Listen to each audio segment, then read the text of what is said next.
Hello students, this is Amit Tiwari, your English teacher.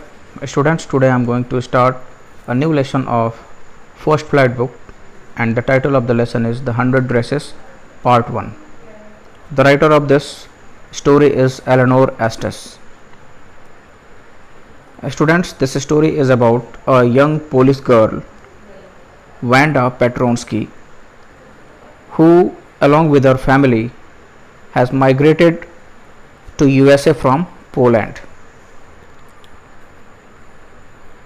This story is giving a very sensitive account of how a poor girl, Wanda, is judged by her classmates, as she is from a different ethnicity, she is from a different country, she is having different cultures, language and values.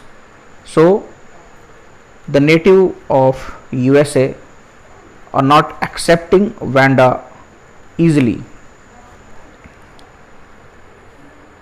So let us start reading the story.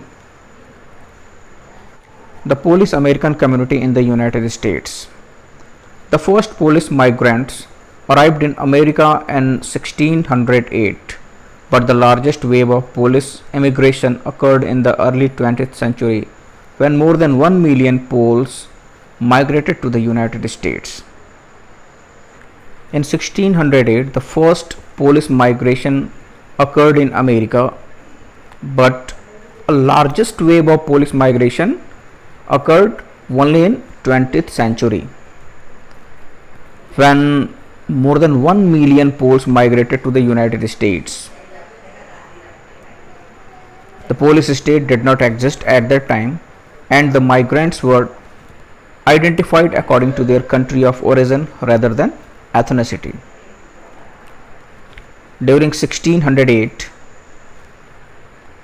there was no existence of Polish state and European Union, and the migrants were identified according to their origin, according to their ethnicity or according to their country, and they were identified according to their country, like Russian Poles, German Poles, Austrian Poles.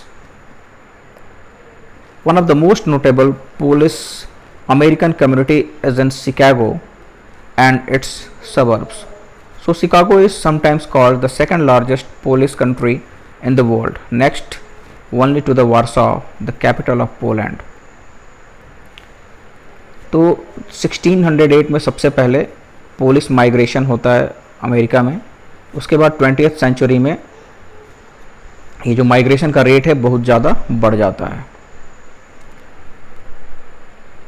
1608 में Polish state जैसा कोई भी country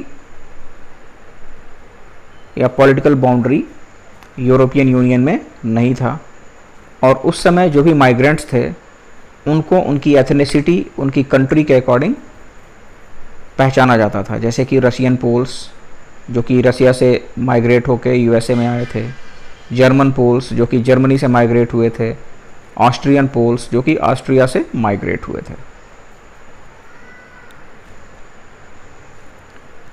और अगर हम America की बात करें तो पोलिश अमेरिकन कम्युनिटी जो शिकागो में है वो पूरे वर्ल्ड में सेकंड लार्जेस्ट पोलिश सिटी कहलाती है.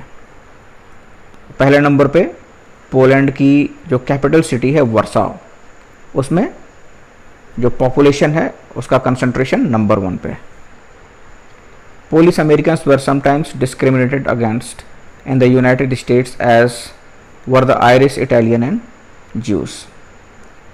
तो यहाँ पे मैं एक बहुत ही इम्पॉर्टेंट बात आपको बताऊंगा ह्यूमन बिहेवियर के बारे में. जैसे ही किसी देश में किसी दूसरे देश से माइग्रेंट्स आते हैं और वो वहाँ पे परमानेंटली सेटल होने की कोशिश करते हैं, तो उस देश के जो इंडिजीनियस सिटीज़न होते हैं वो उन माइग्रेंट्स को ईज़िली एक्सेप्ट नहीं करते हैं, क्योंकि उनकी कम्युनिटी बिल्कुल अलग होती है, उनकी एथनिसिटी, उनका कल्चर, उनका वैल्यू, लैंग्वेज, ये सब डिफरेंट होता है. तो इन सब चीज़ों को एब्जॉर्ब करना जो इंडिजीनियस सिटीजन्स होते हैं उनके लिए बहुत मुश्किल होता है। तो ठीक उसी तरीके से पोलिश अमेरिकन्स को भी यूनाइटेड स्टेट्स में डिस्क्रिमिनेट किया जाता है, उनके साथ भेदभाव किया जाता है, उनको आयरिश, इटालियंस और ज्यूस कह के बुलाया जाता है। According to the United States 2000 census, 6,67,414 Americans of age 5 years and older reported Polish as the language spoken at home. United states के 2000 सेंसस के अकॉर्डिंग अराउंड 6,67,414 अमेरिकन्स जिनकी एज 5 साल से ज़्यादा है, ये पाया गया कि वो पोलिश लैंग्वेज बोलते हैं, which is about 1.4% of the people who speak language other than English. और ये जो पॉपुलेशन है उस टोटल पॉपुलेशन के जो कि इंग्लिश के अलावा दूसरी लैंग्वेज बोलती है उसका 1.4% है, और 0.25% ऑफ द यूएस पॉपुलेशन। और ये 1.4% जो है यूएस के टोटल पॉपुलेशन का 0.25% है। तो you can imagine the number of Polish residents या Polish Americans residing in different parts of America. Now students, let us start the story. Today, Monday, Wanda Petronsky was not in her seat. But nobody, not even Peggy and Madeline, the girl who started all the fun, noticed her absence. आज सोमवार का दिन है और Wanda Petronski जो है अपने seat पे नहीं थी, लेकिन कोई भी, यहाँ तक कि पैगी और मेडेलाइन ने भी वेंडा पेट्रोन्स्की के प्रेजेंस या एब्सेंस को नोटिस नहीं किया। Usually Wanda sat in the seat next to the last seat in the last row in room 13। प्रायः वेंडा जो है आखिरी सीट के पहले वाली सीट के लास्ट रो में रूम नंबर 13 में बैठती है। She sat in the corner of the room where the rough boys who did not make good marks sat. वो कमरे के उस कोने में बैठती है जहाँ पे शरारती बच्चे बैठते हैं जो कि अपने एग्ज़ाम्स में अच्छे मार्क्स नहीं ले आते हैं। The corner of the room where there was most scuffling of feet, most roars of laughter when anything funny was said, and most mud and dirt on the floor. और ये कोना कमरे का वो हिस्सा है जहाँ पे सबसे ज़्यादा जूतों से ज़मीन पे रगड़े जाने से जो आवाज़ उत्पन्न होती है वो आती है, और बच्चे जो है बहुत तेज़ी से हंसते हैं जब कोई भी फ़नी बात क्लास में की जाती है। और कमरे के इस हिस्से में सबसे ज़्यादा धूल और कीचड़ फ्लोर पे दिखाई देता है। Wanda did not sit there because she was rough and noisy. Wanda did not sit there because she was rough and noisy. On the contrary, she was very quiet and rarely said anything at all. Wanda जो है उस कमरे के कोने में सिर्फ इसलिए नहीं बैठती क्योंकि वो शरारती और हल्ला गुल्ला मचाने वाली लड़की है।